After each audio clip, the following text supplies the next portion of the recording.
just before I turned 50, we turned up in Samui and we bought a villa there and we stayed there blissfully for 9 years, enjoyed it. And actually, the Samui leg was my dream retirement. I loved it. I totally loved it. You know, you get up, you watch the sunrise, and you pick up on things like watching the sun move across the horizon. You see all these things as a retiree. You don't see it when you're working, you know, because some people will say, the sun comes up in the morning, I go to work, that's it. When I come back from work, the sun's down. But as a retiree, you see all these smaller things and then you enjoy it. And then after about 9 years, my wife says, I love Thailand, I love the food, but I like some variety, please. So I said, where do you want to go? Can we do some Peranakan food? So we applied for the MM2H visas. We got them approved and everything. And then we moved over here, which we sold the villa in Thailand, liquidated and everything. And now we're here. We're here in Penang. We're coming up on our first year here. And, you know, as the saying goes, happy wife, happy life. Oh, there you go. That's some advice for you, John. I've already learned that lesson the hard way many So for you, Hamish and Mark, you've moved to different countries. What was it like trying to adapt with each change, first from your native place to a new place, and then on to another place? Does it get easier the more times you do it, or do you face all sorts of new issues?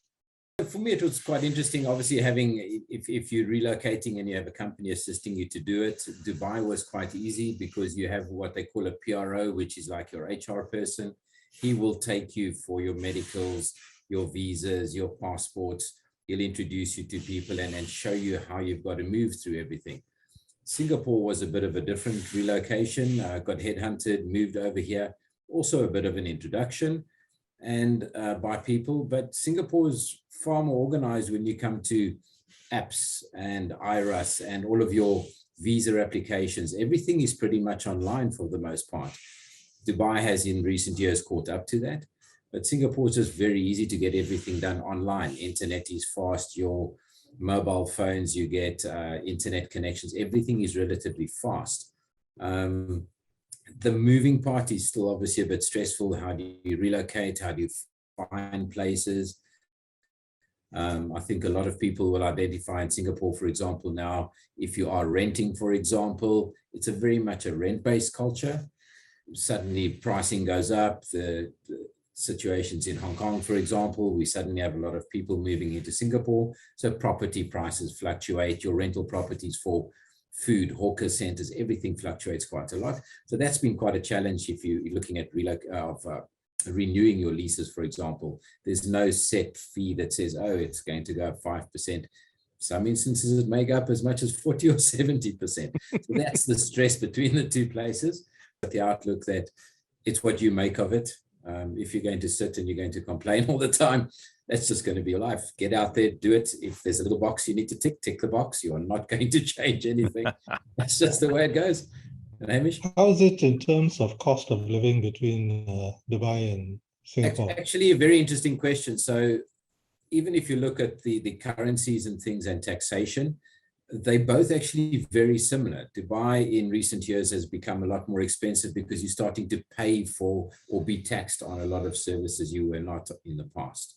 So the big difference for me relocating here, for example, is if you live in Dubai, you live in a villa, it's big, the rooms are big, everything's big. So for the same amount of rental that you would be paying or property you're buying in Singapore, property is far more expensive and it's smaller purely due to the nature of obviously you're on an island, need to maximize the space. We find ourselves moving into an apartment or a condo, even renting HDBs at the moment. Whatever's going and that's available is what we're finding is the best way to go.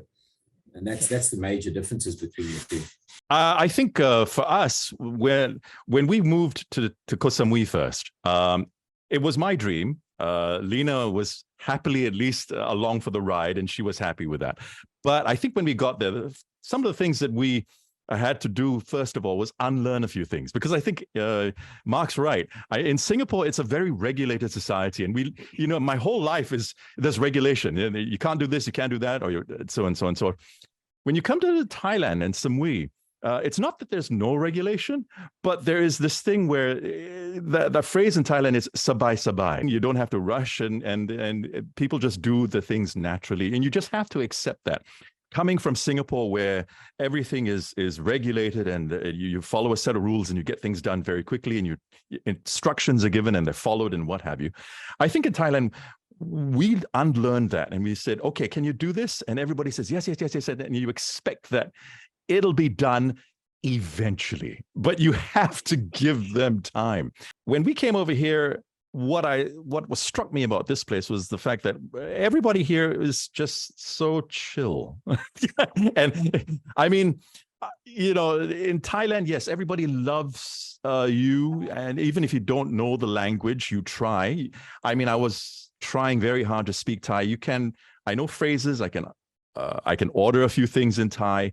But once they start getting into a long, drawn-out conversation, that's it. I am gone. I just cannot keep up. There are too many syllables. There are too many. The tongue goes into gymnastics you never thought possible. We come to Penang. Everybody here in Penang speaks English, which is perfect. Communication is easy. We can't ask for anything better. And the food. Oh my God, the food. Come. What can I say? I'm in the gym 3 times a week just because the food's too good. It's a hard life. Yes, it sounds like it. So, did you notice any significant differences between visiting a place and living there? And did that influence your perspective of the country as a result? Nicole, I'm sure you've been many times to Bangkok as a tourist. Yeah. What's it like living there?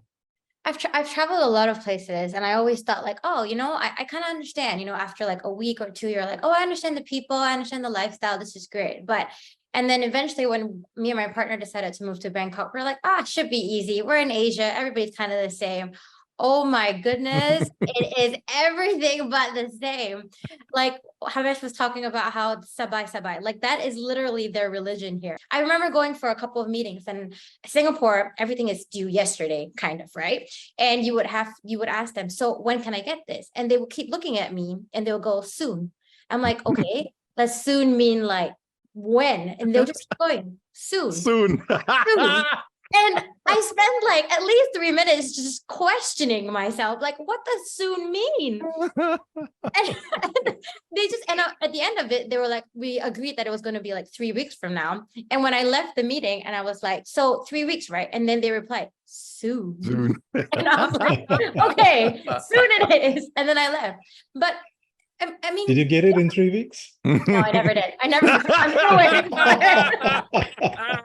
We'll get there. Sabai-sabai. Yeah, but I guess overall, yeah, it's very different when you're living here and you're living like a local. You're going to the local spots. You're going to get you're meeting with the local people. You're talking to them. There are going to be expats that you can sort of gravitate to because they also had to go through that transition. But when you're working with the locals, or you're talking to them, or you're going out with them, it's a lot of changes. The way certain things are said, like Singaporeans were a little bit more straightforward. You can't do the same thing here in Thailand. You have to say it in their way and kind of work around their pace and kind of adjust yourself accordingly. So it has been very different culturally.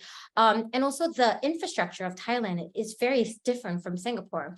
I think Mark mentioned Singapore is just, everything is so, you live your life so easy. Everything is done for you, given to you on a piece of paper. Every bill that you want to pay is on one system. It just connects everything together.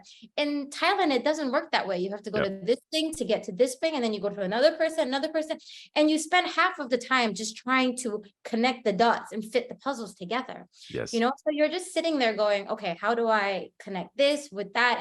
And you end up having to learn and navigate your way through. So one of the things that I've learned the most, having lived in Thailand for a year, is that you have to be extremely flexible and versatile. And whatever that is tossed to you, you just have to embrace it. Good or bad, you just take it and just live in that moment and then work around it. Because it is not going to be like Singapore. Everything wise, from systems to financials to economy to business, it's 100% different. And I think because I've lived in Singapore for so long, and what I wanted was a change. I felt like this was a good change for me. I don't know if it's for everybody. For me at this point in time, I feel like I'm really loving it.